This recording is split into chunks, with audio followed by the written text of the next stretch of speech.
नमस्कार। जिस ब्रांड को हम देखते रहते हैं, यूज़ करते हैं, उसी ब्रांड्स की हम बात करने वाले हैं आज। जिसमें बेसिकली ये स्लीपर्स और फुटवियर बनाती थी कंपनी, जिसका नाम है रिलैक्सो। और रिलैक्सो का क्या रिलैक्सो जो कंपनी है, ये स्टॉक मार्केट में लिस्टेड है। अर्थात ये देखा जा सकता है, रिलैक्सो ने अपनी बिजनेस डेवलपमेंट करने के लिए, बिजनेस को और एक्सपेंड करने के लिए उन्होंने स्टॉक मार्केट से फंड रेज किया था थ्रू द पब्लिक इशू के थ्रू। और वो एक आम जो इन्वेस्टर था, एक आम पब्लिक है, उनसे जो फंड रेज हुआ, उसके बाद उनकी बिजनेस का क्या सिचुएशन है, हम इसके जानने के प्रयास करेंगे। कंपनी का नाम रिलैक्सो फुटवेयर। चलते आज इसके बारे में थोड़ा सा पार्ट्स ऑफ पार्ट्स हम कुछ समझने का प्रयास करेंगे।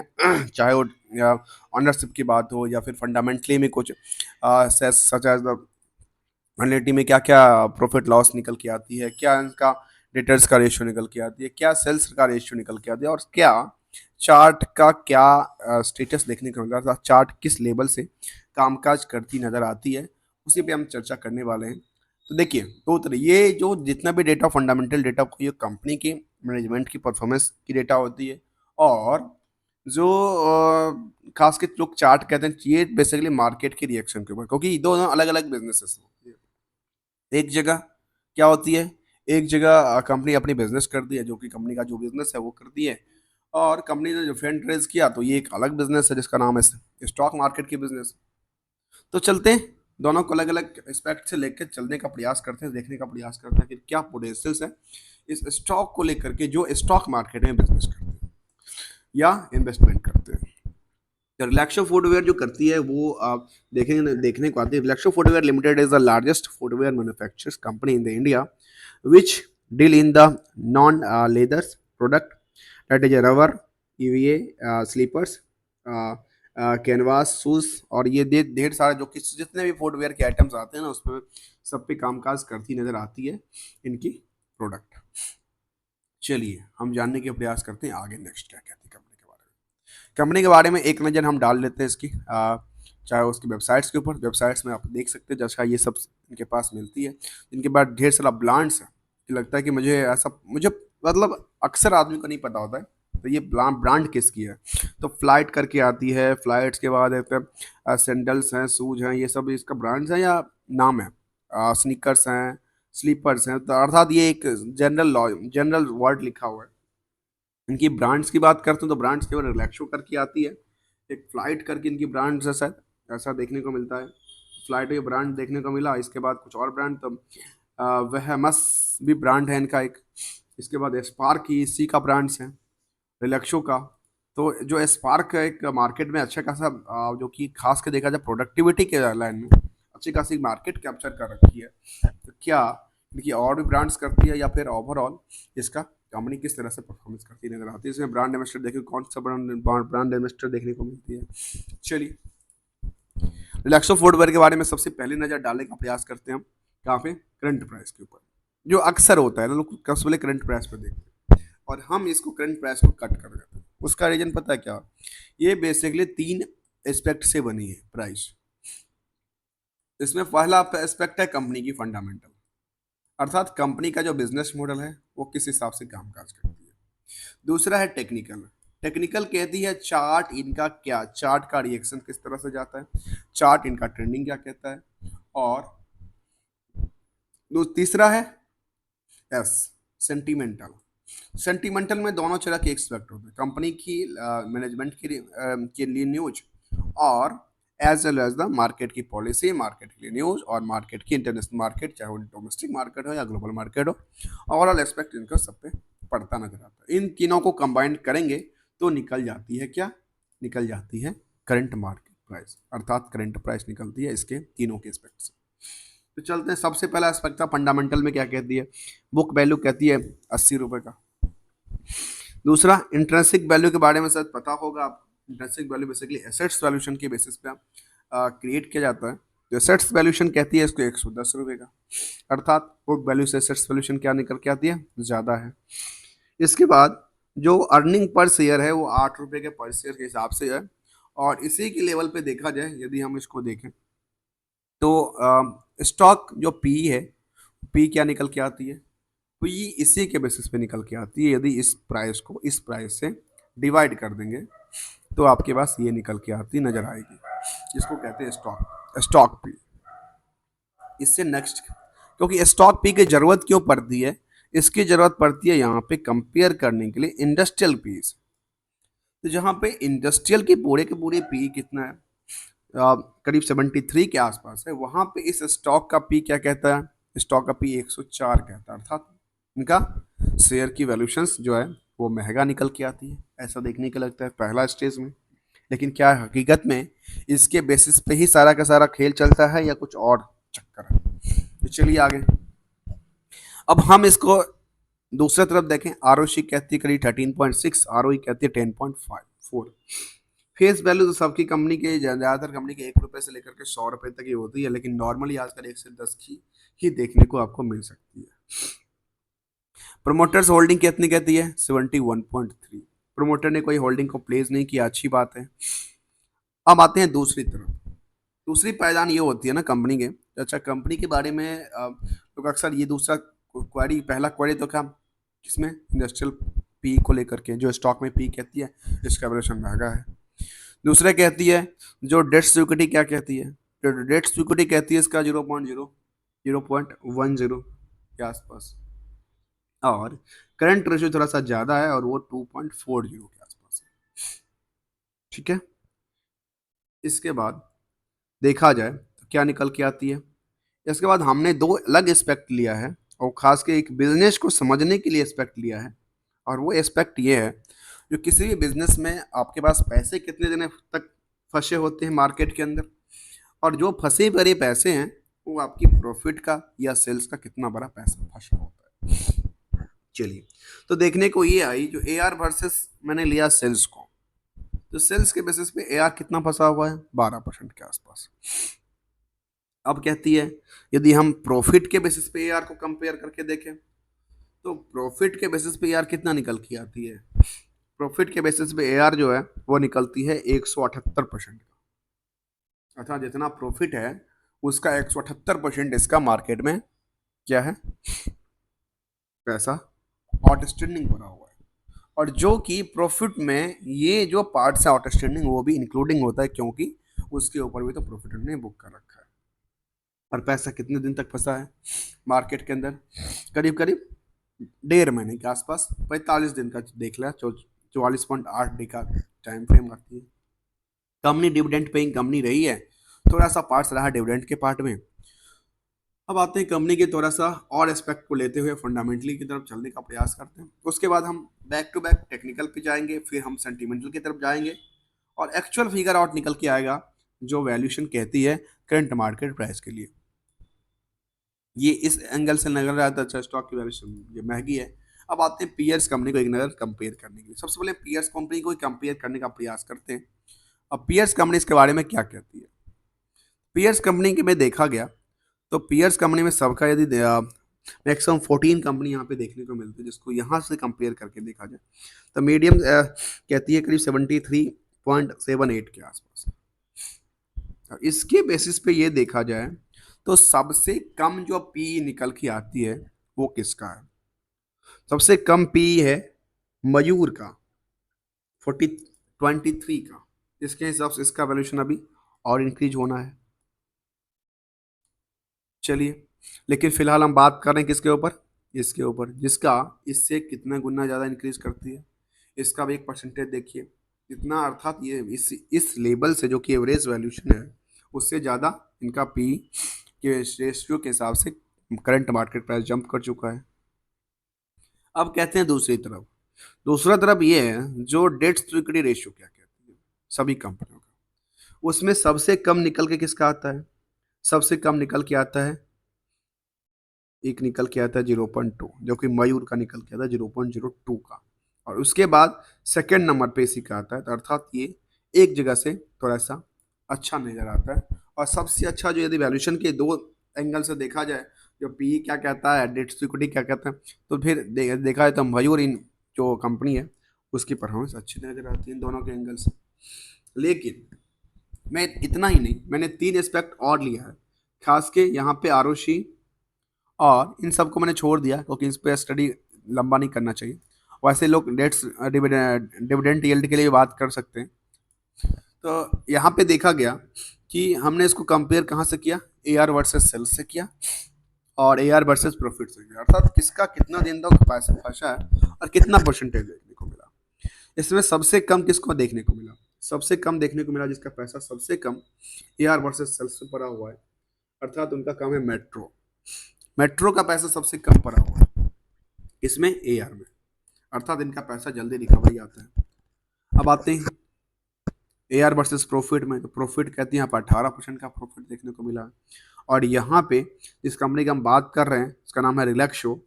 रिलैक्सो का कितना पड़ा हुआ है, रिलैक्सो का जब पैसा पड़ा हुआ है मार्केट में काफ़ी बड़ा है, वो करीब 1.78 टाइम्स इससे प्रॉफिट से मार्केट में पैसा पड़ा हुआ है।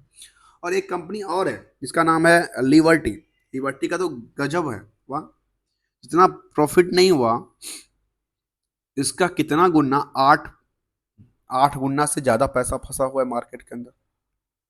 और एक कंपनी और है जिसका नाम है खादिम्स, वो तो 29 टाइम्स प्रॉफिट से ज़्यादा इन मार्केट के अंदर पैसा फंसा है। मतलब यहाँ पे दो एंगल्स देखने को आपको मिलता है कि आपके मार्केट में पैसे कितने फंसे पड़े हैं।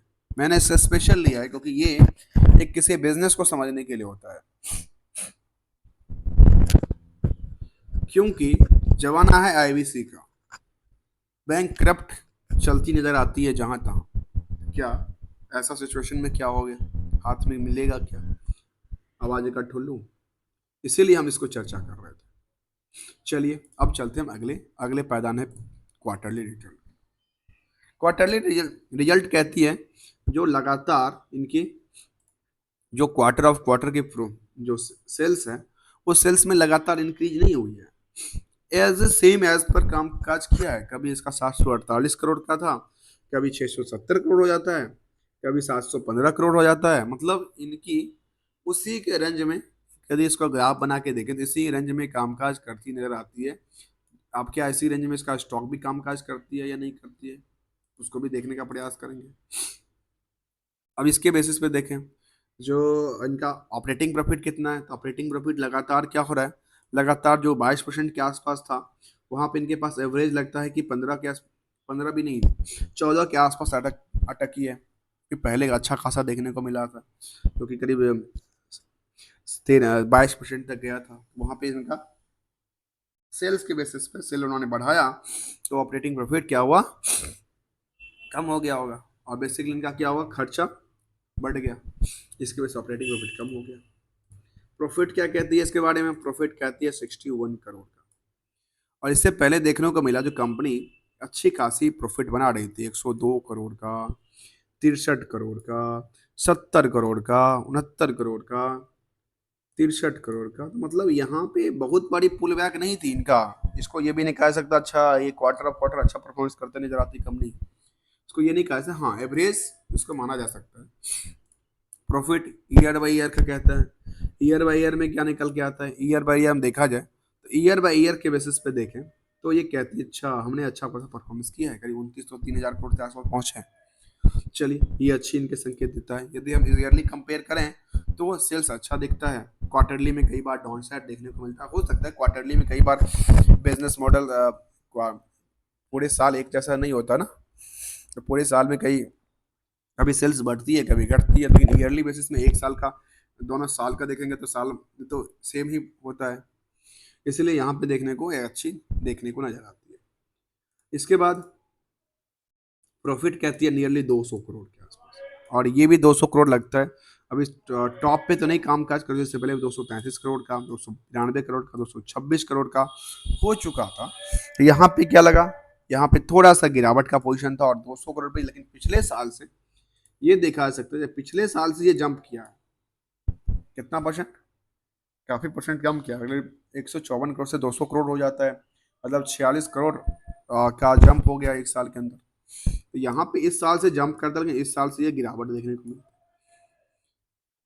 इनकी 4 हिस्टोरिकल इंडिकेटर क्या कहती है, 4 हिस्टोरिकल इंडिकेटर कहती है इनका सेल्स ग्रोथ क्या था, एवरेज से भी कम है।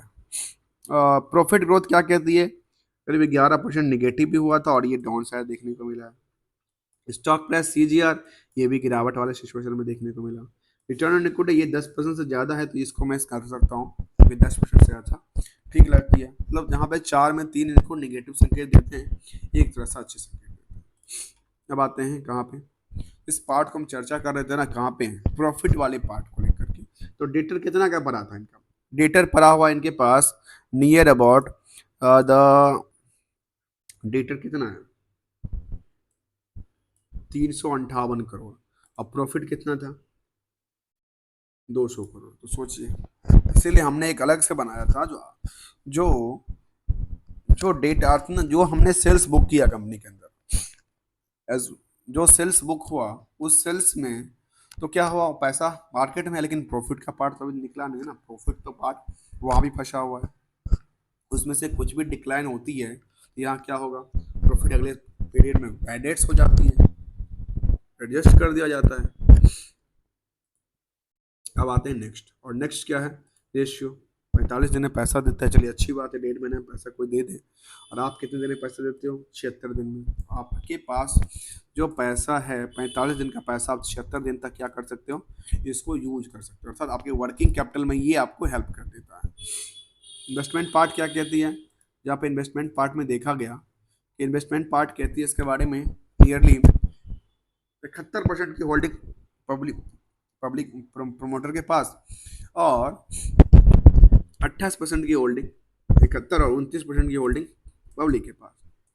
ये पब्लिक क्या सोचती है इसके बारे में, तो वो देखने का प्रयास करते हैं।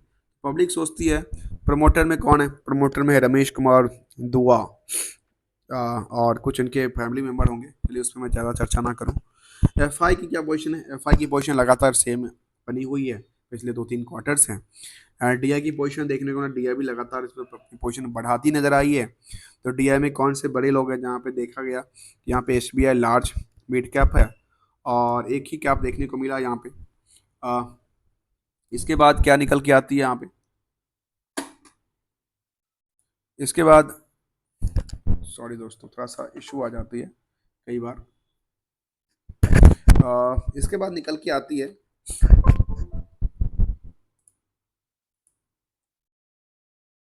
ये मेरा सर माउस खराब हो रहा है या सिस्टम का कुछ इशू आ रहा है।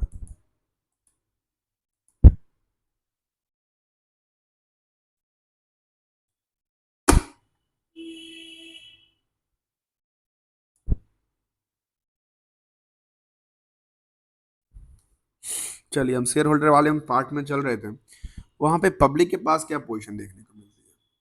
पब्लिक कहती है नियरली करीब 16% के आसपास पोजीशन यहाँ पे देखने को मिला है। सबसे ज़्यादा पोजीशन यहाँ पे S B I large cap के पास है और वो करीब नियर एट 8% के आसपास की पोजीशन करके बैठा है, बिल्डअप करके। पब्लिक में कोई सुपर इन्वेस्टर, तो सुपर इन्वेस्टर में देखा गया कि वी एल एस सिक्योरिटीज एक है कंपनी और एक है वी एल एस इंटरप्राइज है। अब ये इनकी दोनों की एक ही कंपनी की ग्रुप्स की कंपनी है, क्योंकि इनके पास ऑलमोस्ट देखा जाए 10% की होल्डिंग देखने को मिला पब्लिक में, और इस 6% होल्डिंग ही कहाँ पे है, लोकल के अंदर देखने को मिलती है, जिसको हम रिटेल इन्वेस्टमेंट कहते हैं। एक और नज़र आता है जहाँ पर रिटेल में एक्चुअल पता चलता है जो आखिर क्या है रिटेल को लेकर के।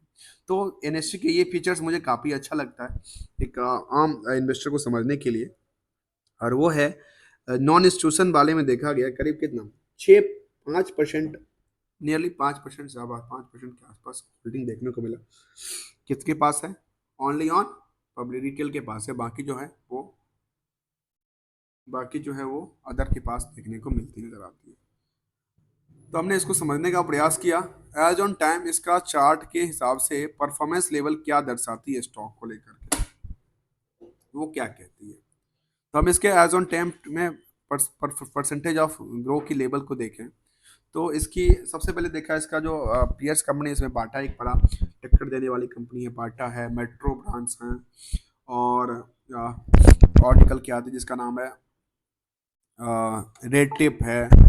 देखिए रेड टिप तो आखिर बाकी सारे चीज़ बेचती है ना, रिलैक्स सब कुछ नहीं बेचती रेड टिप।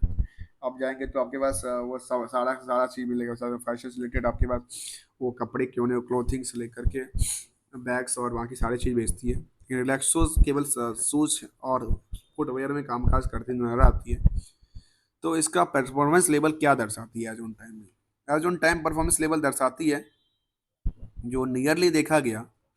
एक सेकेंड रुकिएगा, मैं थोड़ा सा इसमें सबसे पहले जानने का प्रयास करूंगा लेटेस्ट अपडेट के बारे में। लेटेस्ट अपडेट क्या कहते हैं कंपनी के बारे में, उस पर हम एक नज़र डालने का प्रयास करते हैं।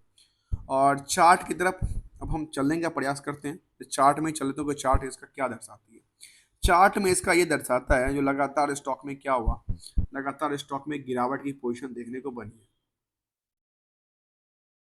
लगातार स्टॉक में क्या हुआ है? गिरावट की पोजीशन बनी है। और as on time frame as chart के हिसाब से देखा गया तो ये 10 साल में तो अच्छा खासा परफॉर्मेंस करती नजर आई स्टॉक। लेकिन लेकिन देखा जाए तो ये आ, पिछले 5 साल में और उसके बाद की तरफ देखा जाए तो यदि 3 साल के बाद की देखा जाए तो इसमें ये गिरावट वाले पोजीशन देखने को बनती नजर आती है। यहाँ पे एज ऑन टाइम फ्रेम के हिसाब से देखने को मिलती नजर आती है। चलिए, हमने इसको समझने का प्रयास किया। हम आगे जो बाटा है, बाटा इंडिया मेट्रो ब्रांड्स और रेटिव पे भी चर्चा करने का प्रयास करेंगे। वीडियो अच्छा लगा तो लाइक से सब्सक्राइब करना ना भूलना। और एक नज़र हम चार्ट पे जाते हैं क्योंकि चार्ट ये क्या क्या दर्शाना चाहता है। चार्ट में हमने देखा कि एक लगातार सिचुएशन क्या थी, लगातार एक गिरावट वाली सिचुएशन देखने को मिली है इस ब्रांड के अंदर। तो इसका क्या एस्पेक्ट निकल के आया, इसका एक्सपेक्ट में निकल के क्या है, किस किस इसका वैल्यूशन क्या निकल के आता है? इनकी वैल्यूशंस में जो अर्निंग पर शेयर के हिसाब से पी की तरफ ध्यान दें तो उसका वैल्यूशन थोड़ा सा महंगा लग रहा है, इसलिए लोग शायद हो सकता है इसी की नज़र के बेसिस पे इससे निकलते नजर आते हैं और थोड़ा सा प्रॉफिट की तरफ इनका रुझान ज़्यादा निकल के आती है। चलिए तो दोस्तों, thank you so much for joining here.